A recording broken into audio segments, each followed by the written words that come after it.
জয় রামগোপাল। দেখো আজকে সকাল সকাল রেডি হয়ে আমি আর আমার ভাই বেরিয়ে পড়েছি। আর আমরা যাচ্ছি হচ্ছে আজকে ব্যান্ডেলে লাহিড়ী বাবার আশ্রমে। শুনেছি জায়গাটা খুবই সুন্দর, আর এখানে যাওয়ার প্ল্যান ছিল আমাদের আগের বছর থেকে, কিন্তু কোনোভাবেই যাওয়া হয়ে উঠছিল না। তো ফাইনালি আজকে যাচ্ছি। আর আমরা নৈহাটিতে নেমে পড়েছিলাম। কিছুক্ষণ ওয়েট করার পরে দেখো দিদিও চলে এসেছে। আর ও প্রথমে বুঝতেই পারেনি যে আমি ভিডিও করছি, ও মানে দেখেইনি যে আমি ক্যামেরা অন করে রেখে দিয়েছি। আর এখন বুঝতে পেরেছে। দেখো দেখে ফার্স্টে বলেছে ও বাবা ব্লগ করছিস, এইভাবে বলছিল। আর তারপরে আমরা ব্যান্ডেলে নেমে পড়েছি। নেমে পড়ে দেখো অনেক অটো ছিল, কিন্তু কেউ অতটা দূর যাচ্ছিল না। তারপরে লাস্টে একটা অটো পেলাম, এই অটোটাতেই উঠে পড়েছিলাম। আর উঠেই দিদি অনেক ফল টল নিয়ে এসেছিলো, আর কমলা লেবু ছুলছিল তখন আমি ভিডিওটা করেছি। আর ও লজ্জা পেয়ে গেছে যে ভিডিওটা কেন অন করেছি আমি। আর তারপরে দেখো অনেকটা ভেতরে, প্রায় ব্যান্ডেল স্টেশন থেকে অটোতে লেগেছে আমাদের 25 মিনিট। আর এতক্ষণ বসে থাকার পর আমার আর ভালো লাগছিল না যে কতক্ষণে গিয়ে পৌঁছাবো, মানে সন্ধেও হয়ে আসছিল। আমরা অনেকটা লেটেও বেরিয়েছি, ওই জন্য আর ভালো লাগছিল না। তারপরে নেমে তো এরা টাকার হিসাবই বুঝতে পারছিল না। আর ওখানে বাইরে জুতো খুলে তারপরে ভেতরে ঢুকতে হবে, ওই জন্য অনেক জায়গায় জুতো মানে রাখার জায়গা ছিল, কিন্তু এখানে দুটো ছোট বোন ছিল। তো আমরা ভাবলাম যে ওদের কাছেই রাখাটা ভালো, কারণ ওরা যদি দুটো টাকা পায় তা ওদের জন্য ভালো হবে, ওই জন্য ওখানেই রাখলাম। তো আস্তে আস্তে আমরা মন্দিরের ভেতরে ঢুকছি দেখো। আর মন্দিরের ভেতরটা প্রথম থেকে মানে শুরু থেকে এত সুন্দর সাজানো, খুব ভালো লাগবে। বিশেষ করে বাচ্চারা গেলে বাচ্চাদেরও খুব ভালো লাগবে। অনেকে ভাববে যে আশ্রম বলে হয়তো সেখানে শুধু ঠাকুররাই থাকবে, বাচ্চাদের অতটা ভালো লাগবে না, কিন্তু সেরকম না। অনেক বাচ্চাদের দেখার জিনিস আছে। তারপরে পার্ক টাইপের আছে। ভেতরটা খুবই সুন্দর সাজানো গোছানো, নানা ধরনের ফুল গাছ আছে। আর ঢুকতেই হচ্ছে এখানে প্রথমে হচ্ছে এটা মা দুর্গার একটা মন্দির, খুব সুন্দর লাগছিল দেখতে। দেখো এখানে ফটো তোলা বারণ ছিল, কিন্তু আমরা ভিডিও করার পর সেটা জানতে পারি, না হলে তুলতাম না।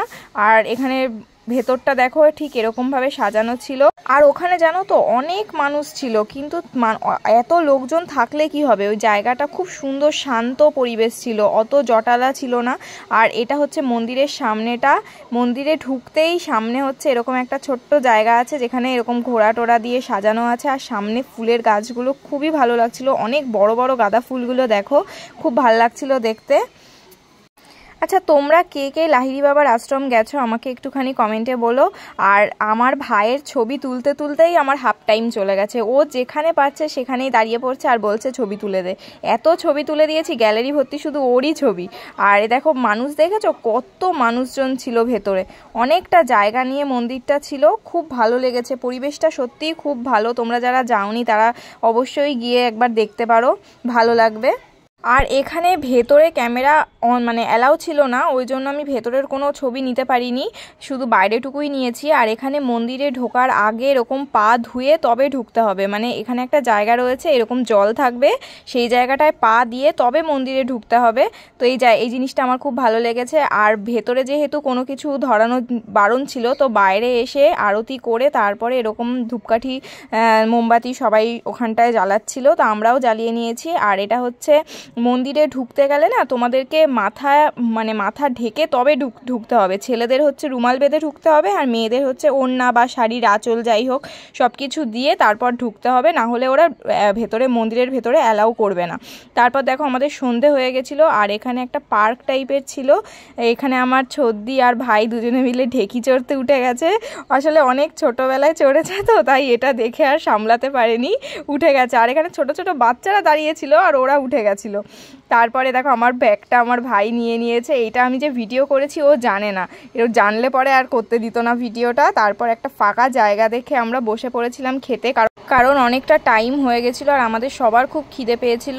তো এই দেখো বাইরেটা এরকম পুরো ফাঁকা জায়গা, এখানে হচ্ছে মেলাও হয়। তো আমরা একটা চাদর বিছিয়ে নিয়ে তারপর বসে পড়েছিলাম খেতে। আর আমার সোনামা এখানে খাচ্ছে হচ্ছে মুড়ি আর আলু সেদ্ধ, যেহেতু রিচ খাবার খায় না। আর আমরা এখানে সবাই দেখো পরোটা, তারপরে আলু ভাজা এগুলো নিয়ে বসে পড়েছি। আচ্ছা, আমার ভিডিওগুলো তোমাদের কীরকম লাগছে অবশ্যই আমাকে একটুখানি জানিও। আর যদি ভালো লেগে থাকে তাহলে সাবস্ক্রাইব করে আমার পাশে থেকো। তারপর দেখো আমরা ট্রেনে উঠে গেছি। ট্রেনে উঠে দিদি বলল যে ঝালমুড়ি খাবে, তো ওই জন্য ঝালমুড়ি কেনা হয়েছিল। আর একটা জিনিস নতুন দেখলাম, সেটা হচ্ছে লোকাল ট্রেনে টিভি, তারপরে সিসিটিভি ক্যামেরা এগুলো সব লাগানো হয়েছে। তো তো এই জিনিসটা দেখে বেশ ভালোই লাগলো। তারপর আর কি, তারপর আমরা বাড়ি চলে আসলাম সবাই মিলে। আর তোমাদের এই ভিডিওটা কীরকম লাগলো জানিও, ভালো লাগলে অবশ্যই আমার পাশে থেকো। আজকের মতো টাটা।